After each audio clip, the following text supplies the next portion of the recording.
ಬೀಡಿ, cigarette, gutka, ತಂಬಾಕು ಇಂಥ ದುಶ್ಚಟಗಳನ್ನ, ಸರಾಯಿ ಅಂತಕ್ಕಂಥ ದುಶ್ಚಟಗಳನ್ನ ಬಿಡೋದು, ಹಾಗೂ ಚಹಾ, ಕಾಫಿ ಅಂತಕ್ಕಂಥ ಕೆಟ್ಟ ಪೇಯಗಳನ್ನು ಬಿಡಬೇಕು. ಮಾಂಸಾಹಾರವನ್ನು ಬಿಡಬೇಕು. ಹೆಚ್ಚು ಸಸ್ಯ ಆಹಾರವನ್ನು ಸೇವನೆ ಮಾಡಬೇಕು.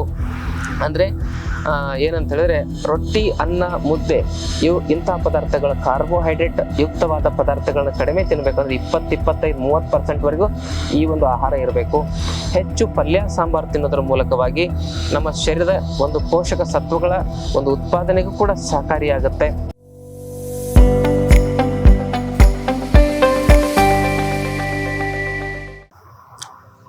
ಶ್ರೀ ಗುರು ಬಸವಲಿಂಗಾಯ ನಮಃ. ಓಂ ನಮಃ ಶಿವಾಯ. ಸರ್ವರಿಗೂ ಭಕ್ತಿಯ ಶರಣಾರ್ಥಿ. ನಾನು ನಿಮ್ಮ ಯೋಗ ಗುರು ವೈದ್ಯ ಶ್ರೀ ಚನ್ನಬಸವಣ್ಣ, ಶ್ರೀಗಂಗಾ ಯೋಗ ನಿಸರ್ಗ ಚಿಕಿತ್ಸಾ ಹಾಗೂ ಆಯುರ್ವೇದ ಸಂಶೋಧನಾ ಕೇಂದ್ರ, ಆರೋಗ್ಯ ಮಹಾಮನೆ, ಬೆಂಗಳೂರು, ಹುಬ್ಬಳ್ಳಿ, ಧಾರವಾಡ ಹತ್ತಿರ, ಮುರುಕಟ್ಟೆ. ಆದ್ಮೇಲೆ ಇವತ್ತಿನ ಸಂಚಿಕೆಯಲ್ಲಿ ತೂಕವನ್ನ ವೇಗವಾಗಿ ಕಡಿಮೆ ಮಾಡುವ 3 ಪ್ರಮುಖ ಕಷಾಯಗಳನ್ನ ಕುರಿತಾಗಿ ಮಾಹಿತಿಗಳನ್ನು ನೋಡೋಣ. ಅದರಲ್ಲಿ ನಂಬರ್ 1 ಜೀರಿಗೆ ಕಷಾಯ, ನಂಬರ್ 2 ಓಂ ಕಾಳಿನ ಕಷಾಯ, ನಂಬರ್ 3 ಸೋಂಪು ಕಾಳಿನ ಕಷಾಯ. ಈ 3 ಕಷಾಯಗಳನ್ನ ನಾವು ನಿಯಮಿತವಾಗಿ 10 ದಿನ ಸೇವನೆ ಮಾಡೋದು, 1 ತಿಂಗಳಲ್ಲಿ. ಈ ಕಷಾಯಗಳನ್ನ ಹೇಗೆ ತಯಾರಿಸೋದು ಅಂತ ಹೇಳಿದ್ರೆ, ಇವೆಲ್ಲವೂ ಕೂಡ ಯಾವುದೇ ಆಗಲಿ, ಸೋಂಪು ಕಾಳಾಗಲಿ, ಓಂ ಕಾಳಾಗಲಿ, ಜೀರಿಗೆ ಆಗಲಿ, ಇವನ್ನ 1 ಚಮಚ ಬಳಸಬೇಕು. ಒಬ್ಬರಿಗೆ 2 ಲೋಟ ನೀರಿನಲ್ಲಿ ಕುದಿಸ್ಬೇಕು. ಅದು ಕುದ್ದು ಅರ್ಧ ಲೋಟ ಕಿಳಿಬೇಕು.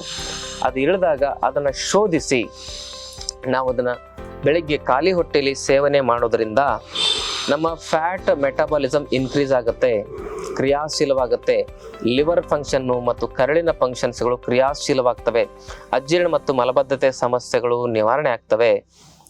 ಇಲ್ಲಿ ಮುಖ್ಯವಾಗಿ ಪಿತ್ತ ಪ್ರಕೃತಿ ಇರೋರು ಈ ಒಂದು ಜೀರಿಗೆ ಕಷಾಯ ಕುಡಿಯೋ ಸಂದರ್ಭದಲ್ಲಿ ಆ ಜೀರಿಗೆ ಕಷಾಯದ ಜೊತೆಗೆ 1 ಅರ್ಧ ಚಮಚ ನಾಟಿ ಹಸುವಿನ ತುಪ್ಪವನ್ನು ಹಾಕಬೇಕು. ಹಸುವಿನ ತುಪ್ಪವನ್ನು ಹಾಕಿದರೆ ಕೊಲೆಸ್ಟ್ರಾಲ್ ಆಗುತ್ತೆ, ಒಬೆಸಿಟಿ ಆಗುತ್ತೆ ಅಂತ ಹೇಳಿ ನೀವೇನು ತಪ್ಪು ತಿಳ್ಕೊಂಡಿರ್ತೀರಿ. ಅದು ತಪ್ಪು ತಿಳುವಳಿಕೆ. ನೀವು ತಿಳ್ಕೊಂಡಿರೋದು ತಪ್ಪು ತಿಳುವಳಿಕೆ. ಯಾಕಂದ್ರೆ ಈ ತುಪ್ಪದಲ್ಲಿ HDL, ಹೈ ಡೆನ್ಸಿಟಿ ಲಿಪೋಪ್ರೋಟೀನ್ ಇರ್ತದೆ.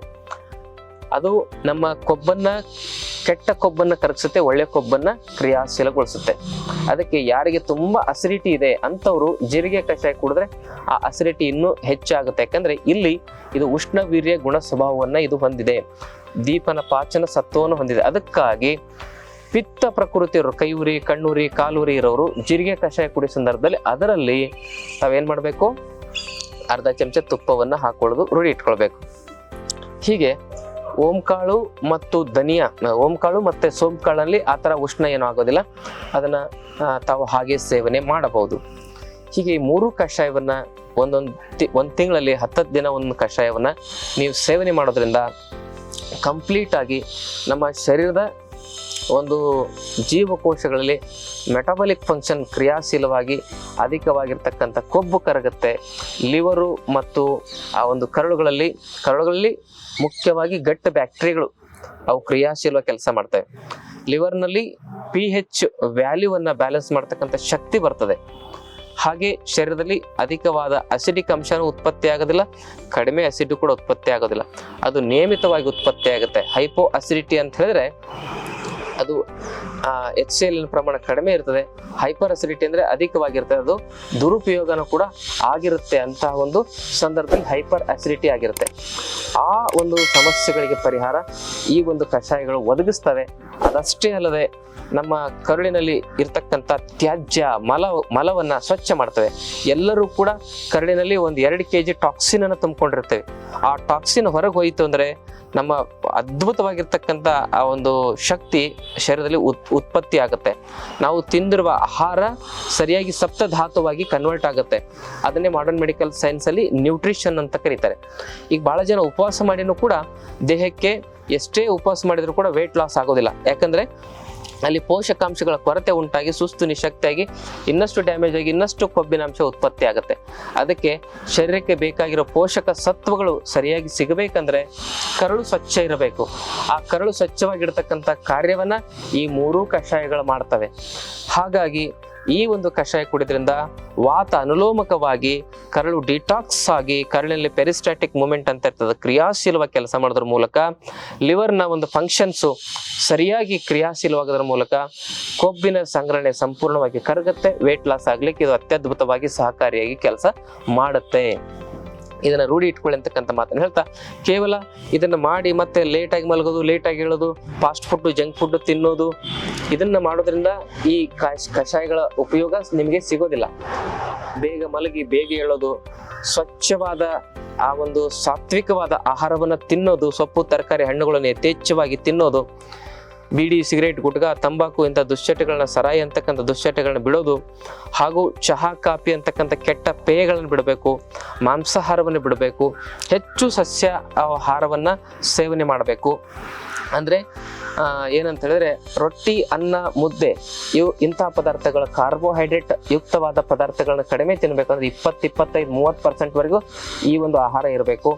ಹೆಚ್ಚು ಪಲ್ಯ ಸಾಂಬಾರು ತಿನ್ನೋದ್ರ ಮೂಲಕವಾಗಿ ನಮ್ಮ ಶರೀರದ ಒಂದು ಪೋಷಕ ಸತ್ವಗಳ ಒಂದು ಉತ್ಪಾದನೆಗೂ ಕೂಡ ಸಹಕಾರಿಯಾಗುತ್ತೆ.